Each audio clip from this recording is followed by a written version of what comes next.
Hello, Deontay. Luis. Deontay, my question for you is, you mentioned just now, you said you hope that Luis is taking his blood pressure pills. I'm wondering, how is it for you to think and to focus so hard on this fight, knowing that because you've had 3 other fights to my count that have fallen out because of bad drug tests, that, with a week to go, anything can happen. Do you allow yourself to think of that as a possibility? Well, not as a possibility of may do something else illegal, or what? Just that because there's still a week to go, that that could potentially mess up the fight again. Yeah, that could happen. That's a possibility. We always say, just like a cheater. Once a cheat, always a cheat, and that always carry with him.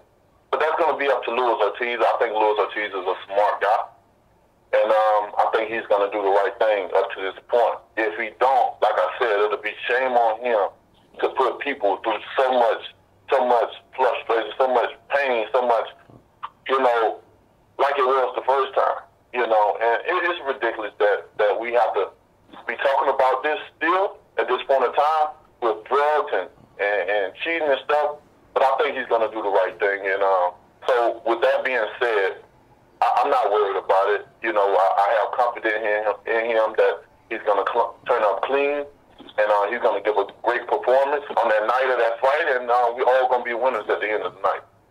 One other question for you then. I know that you and your girlfriend just recently welcomed your daughter into the world recently. I'm wondering, has it all been complicated for you to, I know you're very focused on the fight, but you also have this major life event happening. How hard is it to have that take place so close to the fight and to keep your focus on your job, which is to go into fight against Luis Ortiz next week? Well, boxing comes first. This is my life. This is my career that we're talking about. This is how I support and feed my family. So nothing come above this. So when coming into that environment, I made it perfectly clear that boxing was first and boxing was last.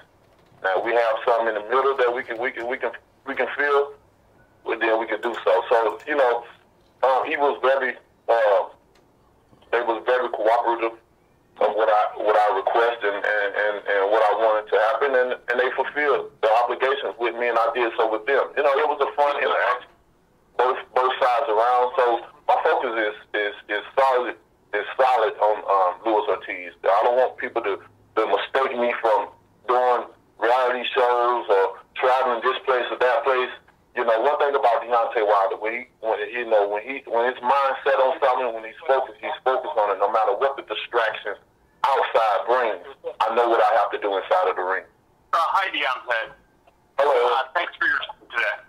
So, question is, leading up to the promotion for what was originally supposed to be the first Ortiz fight, became the Stubborn fight, you were extremely emotional. You seem to bring a lot of that emotion into the fight. Conventional wisdom would be that an emotional fighter is prone to make mistakes, maybe sloppy. Fighters try to keep emotion out of it. You seem to really channel it to your benefit, absolutely blew Stubborn out of there. Just wondering if you can talk about your mental preparation, if you view that as a strength to try to get really, riled up, and how you prepare for fights mentally, and how you think that helps or hurts you. I think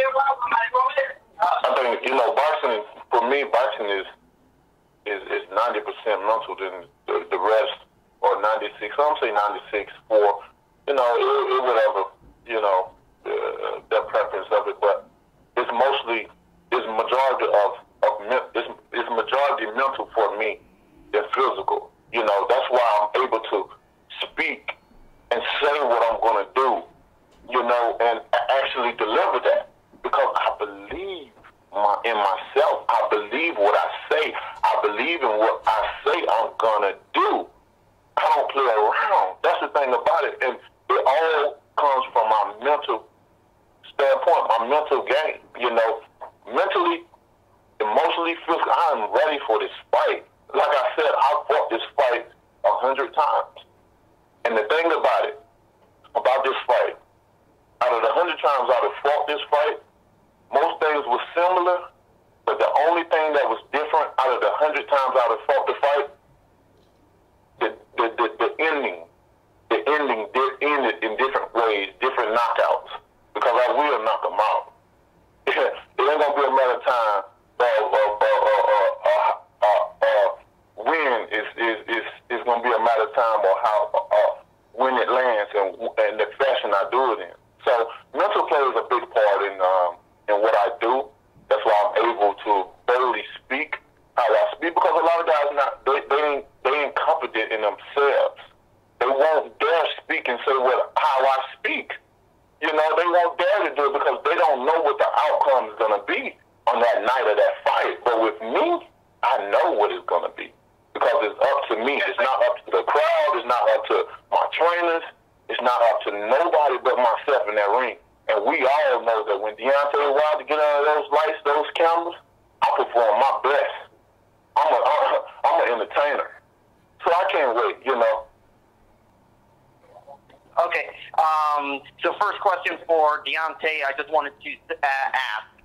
Back in the conference call for the Romain-Stavern rematch, you said that it feels like I'm better off not being in this sport than being in it. I don't understand it when it comes to all the failed drug tests your opponents have had in the past couple of fights.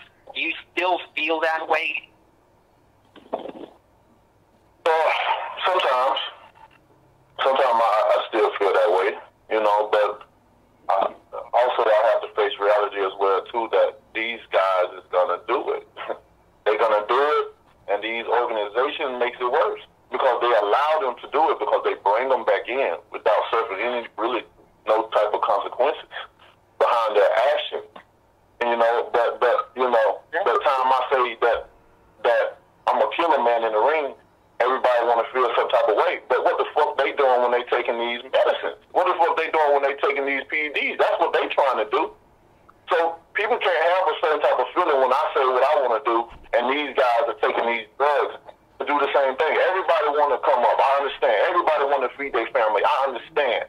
But how can you say you a man when you take PEDs, when you cheat, when you try to do things to give you that advantage, to try to get on top of the game? It don't work that way. So many champions have done it as well, too. The thing about it, we don't know how many times these guys do it. You know, we just know the number of times that they got caught. You know, when a person do it, their intention is not to get caught. The intention is to do it without getting caught. You know, we try to be as smart as we can not to get caught, and that's a problem. So I couldn't even be a man. I couldn't even be a man and sit up here and allow nobody to put something in my mouth or stick needles in my arm or in my ass or whatever it goes. You know, I couldn't be a man and say that and I'll win a title or something and say I did it, because no, you did it. You didn't do nothing. You cheated, and that's bottom line. No matter how, you know, man, it's a touchy subject because I've been a clean fighter all my life.